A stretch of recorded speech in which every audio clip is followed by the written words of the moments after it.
but he never lets it go in his friends. He never stops confronting his friends. I just think it shows to us the danger of a couple things. You know what? Isolation is dangerous. And Job, in his suffering, has isolated himself. We need the wisdom of good friends. We need a relationship with the Bible, which Job didn't have that opportunity.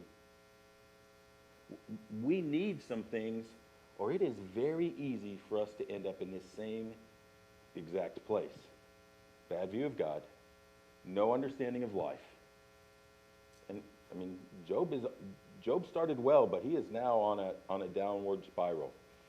So this is where we pick it up in chapter 32, and we're going to meet this guy named Elihu.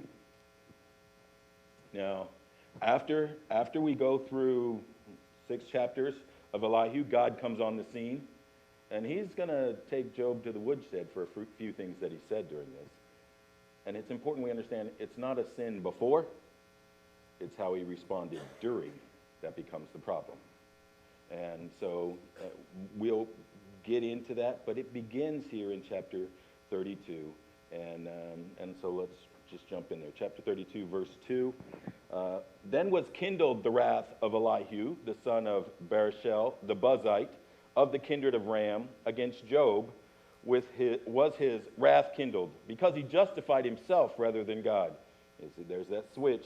This guy's been sitting on the outside, and here we get a few things begin to change, some things we never learned. Donnie, all this time going through this book, we think this is like a debate of 4 people. You know, it's Job and his friends, and they're going back and forth, and they're taking turns. But along the way, Justin, there's been words like they mock me, they spit at me, they laugh at me. And, you know, it's like, okay, Job's just assuming all these things are happening? No, now we get to see there's been an audience. You know, we don't know when the audience, and we don't know how long the audience, but we know there's been an audience. Because Elihu has heard all of this. In fact, he says, I've sat here and I've listened to all of it. I've listened to you 3 and I've listened to you. And so we get this picture. Oh, and he says he was a Buzite. Remember in the very beginning? Job was a man from the land of Uz. Uz and Buz, 2 brothers after Noah. So, you know, this is a guy from the other side of the family. This is a guy from not the Uz side, the Buzz side. He says, I've been sitting there listening to all of this. And I'm not happy. Also, against his 3 friends was his wrath kindled, because they had found no answer and yet had condemned Job. Now Elihu had waited till Job had spoken, because they were elder than he. When Elihu saw that there was no answer in the mouth of these 3 men, then his wrath was kindled. And Elihu, the son of Barashel, the Buzite, answered and said, I am young, and ye are very old, wherefore I was afraid, and dost not show you mine opinion. So here we get this introduction to this guy, Elihu. And what we know is he was silent, he listened, he was respectful of their age, but now he is not silent anymore. In fact, he is motivated to speak. It says he's angry because Job justified himself, not God, which, Justin, that tells me I don't think he was there from the beginning. Because in the very beginning, Job was justifying God. But somewhere as it began to switch, you know, because if that were me, I'd be saying he no longer justified God. He got in there somewhere. So he's angry at Job, and he's angry at his friends because they just quit. They're no longer contending for the faith. Earnestly contend for the faith. Contend for God. You're not contending for God. You're not contending for the faith. You were just defending yourself. You couldn't win the argument. Now you're done. Well, Job still has a bad view of God. All these people who listen still have a bad view of God, and you just quit. Isn't it worth it? Isn't there? And so it gets to this point before we go in. You know, I was trying to figure out how to do this quickly. Brother Moore, we have to decide who Elihu is. And I was, you know, this is kind of like, you know, when I was a kid, I used to watch The Lone Ranger. Now, I watched them on reruns. You probably watched them, you know, first showing, but I watched them on reruns, and that was the thing. You know, you had the first 10 minutes of every show is, Okay, all the new people, is he a good guy or is he a bad guy? You know, he has the mask on. And we got to settle that with Elihu in the very beginning too. Is Elihu just like the three friends, or is Elihu coming and speaking with the wisdom of God? Now, here's where you go. You know, you want to say, I want to find out what learned wise men say about Elihu. It's pretty much going to be split right down the middle, 50-50. 50% are going to say, oh yeah, he's just an angry blowhard, just like the three friends. And 50% are going to say, oh no, he shares the wisdom of God. No, I'm going to tell you, 50% are right. I'll give you a couple things to think about. One, they'll come out and they'll say this. Elihu says a lot of things that sound like the three friends. And that's kind of true. But sound like is not like. Sound like is like. Remember, when we looked at the three friends, how closely what they said was to biblical truth. It just had a little twist. You know, Justin, this whole idea of God blesses obedience. Is that so far removed from biblical truth? I mean, Psalm 1. Blessed is the man who walketh not, sitteth not, standeth not. But his delight is in the law of the Lord. Result, he's going to be a tree planted by the rivers of water. And what's the next section say? But the ungodly are not so, driven with the wind and tossed. Okay, it's just a little twist. Yes, he does sound like, but he is not like them. And if you examine his words, they're different. And so they'll say, yeah, but he's just angry. He's just an angry... Matt, 3 verses right there in the first 6. He says, angry, angry, angry. I'm angry at you. This is just a young man who gets angry and he can't hold it in. Well, I would be careful with that too, because when you get when we get to Job 40, God's pretty angry at Job. In fact, he pretty much says to him, I want to hear you speak up now, big boy. I mean, it's in-your-face confrontation. And you get to chapter 42, and it says, he was wroth at the friends. His wrath is poured out. So, Brother Hank, if we're just going to throw him off because he got angry at some things, well, you know what he got angry at? The same things God gets angry at. You want a picture of some righteous anger, this might be it. What's he angry at? A false representation of God. You know what? That keeps people from getting to God. When we talk about anger, we all want to go, well, Jesus got angry. At what? At a group of people who are making it harder for the poor to get to God. And you know what a false representation of God does? Yeah. That light doesn't shine so bright when it's our idol we created in our own mind. So when you start throwing him out just because he's angry, I think that's a little presumptuous. And I'll give you a couple other things. You can tell, I think this man speaks the wisdom of God. Well, here's one reason, because when God shows up, when he's done, he continues the same logic that Elihu is speaking with. It's almost like Elihu is a forerunner, John the Baptist type, for when God comes onto the scene. 2, Job has gone through this entire book, and anytime there was something he thought was wrong, Brother Bill, anytime there was something he was wrong, but this would make him a Baptist. He had to argue it down. Well, you know how many times he argues against Elihu? No rebuttal.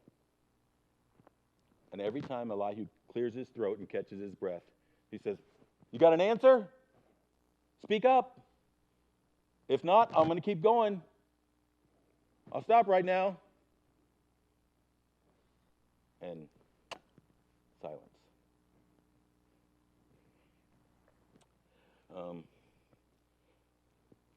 Elihu is respectful to Job. Through this whole thing, he's sensitive to his suffering and his loss. This is a different presentation. In fact, I'll go so far as to tell you, I think Elihu is an answer to Job's prayer. You know what Job says again and again and again? If only, which by the way will get you in trouble. That's a statement right there that gets you in trouble. If only, the if onlys of life will get you in trouble.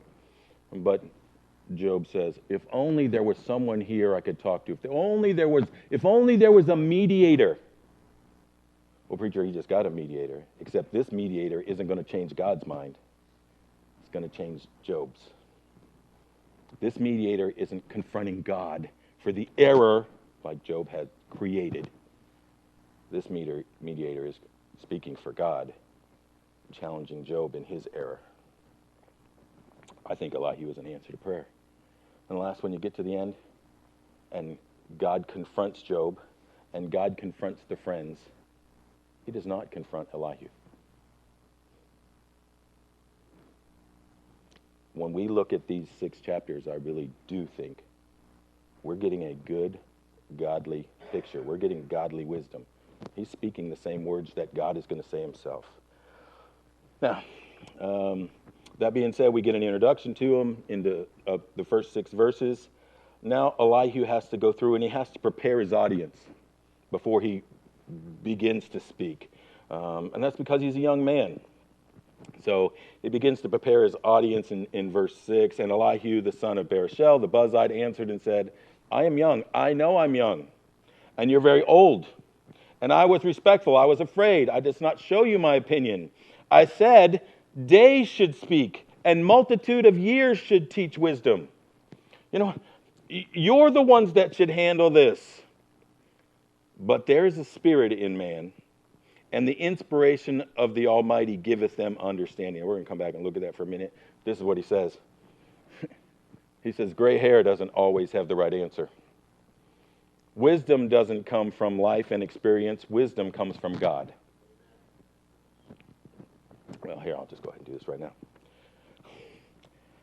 I believe this is one of the great, here, how sad. Brother Moore, I'll tell you right now. 3 aged, successful, looked up to men. 3, we would say, spiritual Christians, and they don't have the answer. And they quit. But Bill, they don't have the wisdom. How sad.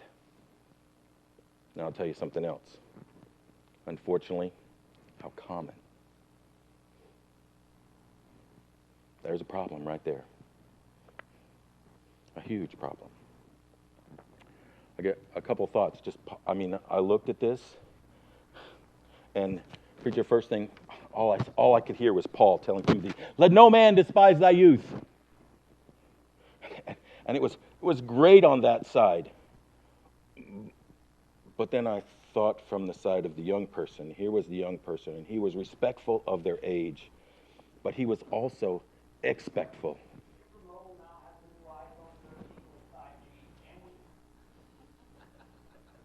I got everything turned off. Somewhere along there, verse 8, he gets to the place he realized it's not age. It is godly revelation. And it reminded me of this illustration I heard at a teacher's conference, Brother Doug, a long time ago. And there's a principal who's trying to hire a teacher. You know how that is. And so he interviews a teacher with 25 years experience and a teacher with 3 years experience. He hires the teacher with 3 years experience. Now, I'm kind of a conspiracy theorist, so while I was hearing this, because they're cheaper. But no, that's not the story. So the teacher with 25 years experience gets upset, wants to go and confront the principal. Say, I have 25 years experience. Why would you hire this person with only 3? I am so much more qualified.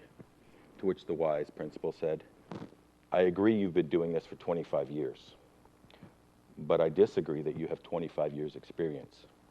You have 1 year's experience 25 times because you have stopped and refused to learn and to grow and to develop.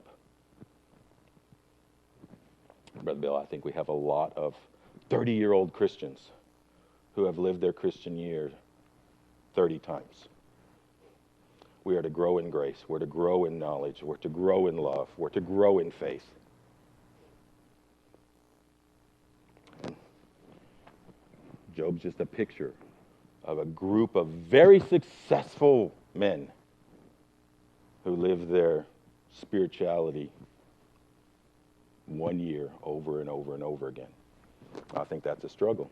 And then I started to think about it. I don't think that's the only struggle. Immaturity is a problem. But if you look at this from, and we can talk about this because we don't have this crowd in here. But when you look at this from like the young person, I like to call him the young warrior. I've done that a long time. Because this is true. Preacher, I'm 53 years old now. When I was 30, I had a lot more energy. I wanted to take on a lot more battles. Even when I was in my 40s, I wanted to take on a lot more battles. You know, in my 50s, I now will do what I have to do, but usually it has attached to it. I believe it's God's plan for the young warriors. You know what? You need good kings. You need good generals to lead, to help, to guide, and direct. But sometimes in that lack of maturity and wisdom, we don't lead, guide, and direct. We crush. And if you look around our country for that group, in general, that group has been, that's not existing. That's not because God left it out somewhere. I believe it's the result of a bunch of immature gray hairs who've crushed, not nurtured and developed. Is that condemnation of us? No, that's warning. Let's not be that. Because, Justin, you know how we live life. Ready for this great wise thing? One day at a time. So today, I might nurture. But if I'm not careful tomorrow, I'll crush. And so I need to be aware of that ability. You know, and it's so simple to do. Okay. I grew up in the 70s. Okay, that's my developmental years, the 70s and 80s. But Bill, you want to know how many times I heard no appearance of evil misapplied? You want to know how many times I heard don't be a stumbling block? I'm a young teenager. I've got a 40-year-old guy, Bible school, 6 years of telling, don't be a stumbling block to me. Isn't that a little backwards from the way that verse is written? The strong is not supposed to trip over the weak. You know, but in this crazy little battle, in this little twist, you see how easy it can just be in a twist? In this crazy little twist, if we're not careful, we crush the young warrior. And then here, I'll throw this out there too. Because I do think this is a recent phenomenon. This is a last generation problem. Now, here's what happens. Okay? Your kids go to a Christian school. They should be getting Bible every day. And if you're not careful, by the time they're 16, 17 years old, they'll have a whole lot more Bible than you do. That's really the way it should work. These kids are coming in here. They're getting Bible all the time. They get everything tied to Bible. Bible, Bible, Bible. You go home to a house where you don't have that depth of parenting, there's a problem. And I really do believe, if we're not careful, this is what happens. This is what happens. A little girl goes home having Bible, Bible, Bible, and dad doesn't match up to what they hear it's supposed to be.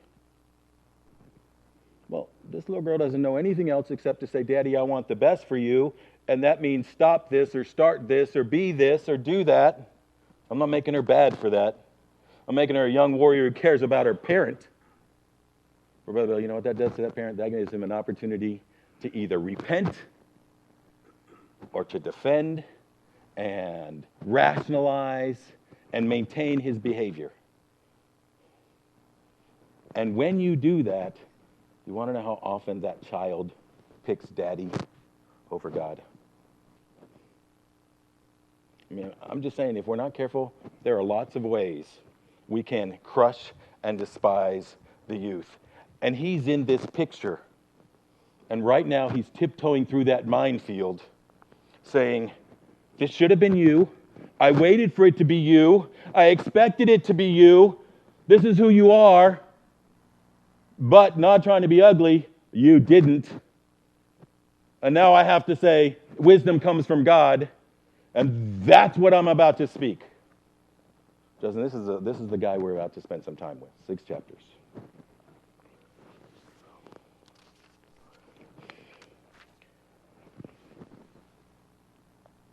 All right, so let's read some of this. Verse 9. Great men are not always wise, neither do the aged understand judgment. Therefore I said, hearken to me. I also will show you mine opinion. Behold, I waited for your words. I gave ear to your reasons, which you searched out what to say. Yea, I attended unto you, and behold, there was none of you that convinced Job or that answered his words. You didn't change his mind. In fact, you didn't even answer his words. I don't know what you were doing. You didn't stop and listen. You didn't confront the problem. Verse 14. Now he hath not directed his words against me, neither will I answer him with your speeches.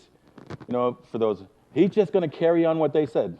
Right here he tells, my goal is not to say what you said. I don't plan on failing. I just got done very nicely saying, you failed. It's not my goal. They were amazed, and they answered no more. They left off speaking. When I had waited, for they spake not, but stood still and answered no more, he even gave them a chance to speak. Justin, he says all this, now he's waiting for the friends. I probably would have been sarcastic there. Oh, you have nothing to say now? But he doesn't. He's respectful. His purpose isn't to make somebody look bad. I said, I will answer also my part. I also will show my opinion. For I am full of matter. For I am full of matter. The spirit within me constraineth me. He's long-winded. I have a lot to say. In fact, his 6th chapter argument is the longest one in the book.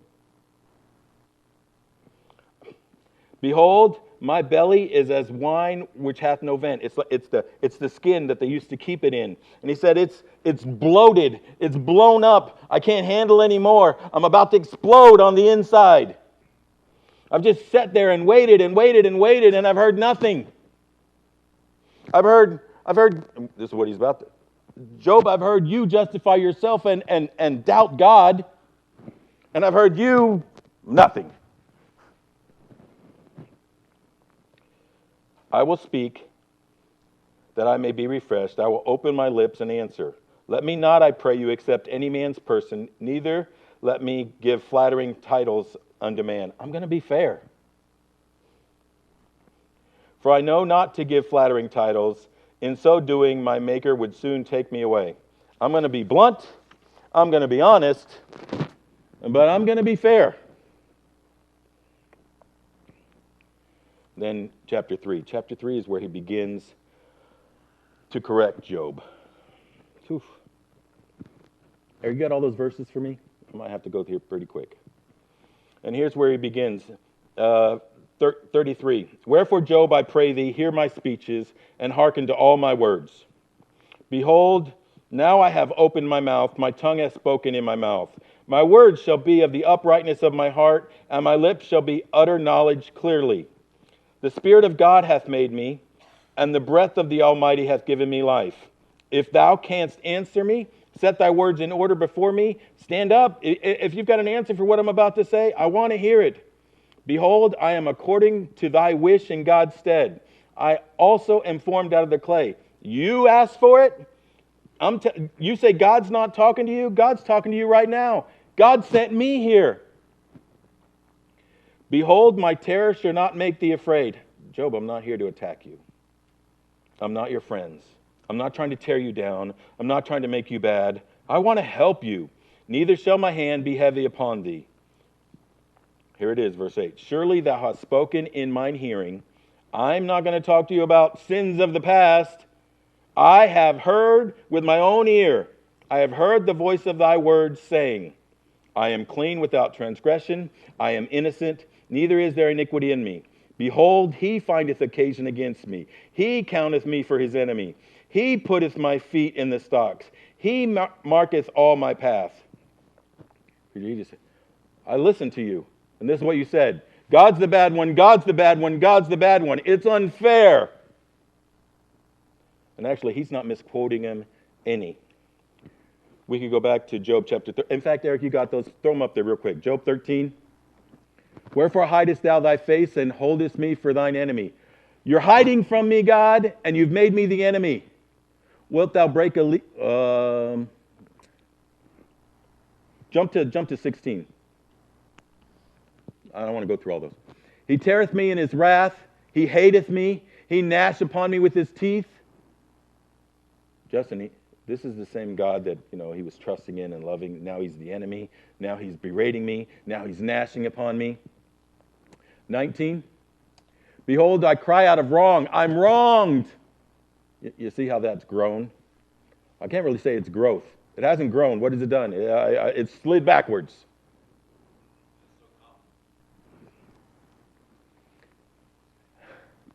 So Elihu's about to speak to him, and he says,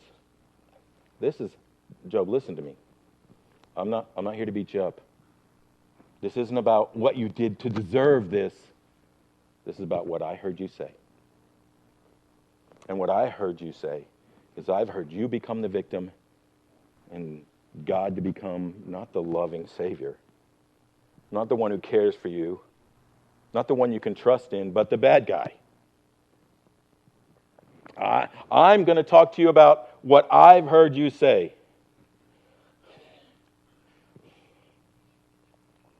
He doesn't misrepresent what Job said at all. And what he's about to do in this chapter, he rolls out two things. He says, you said God wasn't speaking to you. Well, God speaks in two ways. He goes through about 5 verses there. He says, God speaks. Remember, there's no word of God. There's no law. There probably hasn't even been a calling out of Abraham yet. He says, God speaks in visions. And then he says, and he even gives the purpose. He speaks in visions, verse 16. He openeth the ears of men. He sealeth their instruction, that he may withdraw man from his purpose. Because man's goal, man's desire, man will lead himself to destruction. He tries to drive out the pride of man, verse 18. He keepeth back his soul from the pit, and his life from perishing by the sword. He speaks to man because he's trying to help, to protect, to save, to secure man. So he speaks in visions, and then he goes on and he says this, verse 19. He is chastening also with pain upon his bed, and the multitude of his bones with strong pain. Listen to this. This actually sounds like he's talking exactly about the situation Job's in. He chastens also with pain upon his bed, the multitude of his bones with strong pain, so that his life abhorreth bread, and his soul dainty meat. His flesh is consumed away, that it cannot be seen. His bones that were not seen stick out. Yea, his soul draweth near, and he says, he speaks through visions, and then he speaks through suffering. You've been sitting here for 29 chapters saying God's not speaking to you. What I'm trying to tell you is God's speaking to you. He's speaking to you right now. I don't know about Ecclesiastes. Here you go. It is better to go to the house of mourning than to go to the house of feasting. Well, that sounds like a good Bible verse. I read it. Didn't I read it now? It's better to go to the house of mourning than it is to go to the house of feasting. What? It's better to go to a funeral than it is to go to a party? Give me the next one. Sorrow is better than laughter, for by the sadness of the countenance the heart is made better. All right? So here's where he begins to develop his point. Preacher, I think this is America, by the way. Okay, when things are good, we just kind of let life go. We think about, we pay attention to, we examine, zilch. We consume life. We head right to the pit. we head right to destruction. Mourning, sorrow, but it makes us wake up. It slows us down. It says, whoa, let's think about this. Things become real again. It says he's speaking to you right now. He's getting your attention right now. He's talking through suffering, because prosperity, we just kind of go, blah. C.S. Lewis says it like this, and I think, preacher, you've quoted this in the last couple of weeks. We can rest contently in our sins and in our stupidities, and anyone who has watched gluttons shovel down the most exquisite food as if they did not know what they were eating will admit that we can ignore even pleasure.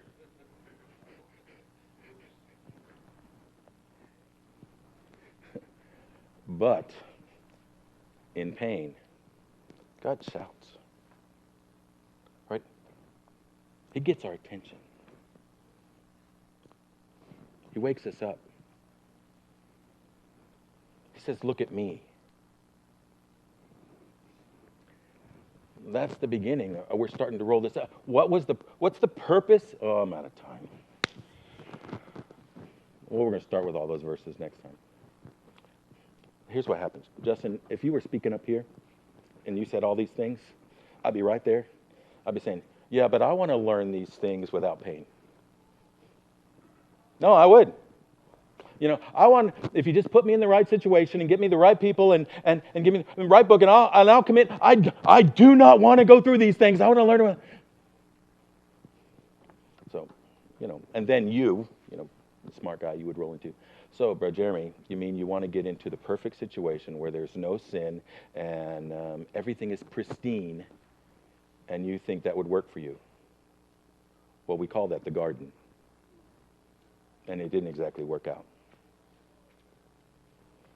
We're about to jump into these chapters where we see God speak to us through pain. Suffering has a purpose. Sometimes it protects us. Sometimes it's hot water. It shows what's in the tea bag. It shows what the corruption is. Sometimes it's the furnace that melts the metal so that the dross can be taken off the top. But it has a purpose. And the problem is that Job made himself the I am and started to defend himself and his wants. And that's how he woke up in the morning. Instead of faith and trust in God. Oh, Job's so bad. No, he's not. Because Job's a man of clay like you and I. And God's about to speak to him like he does you and I. And Job is about to be the great saint we know he is. Brother Billy, close in order of prayer.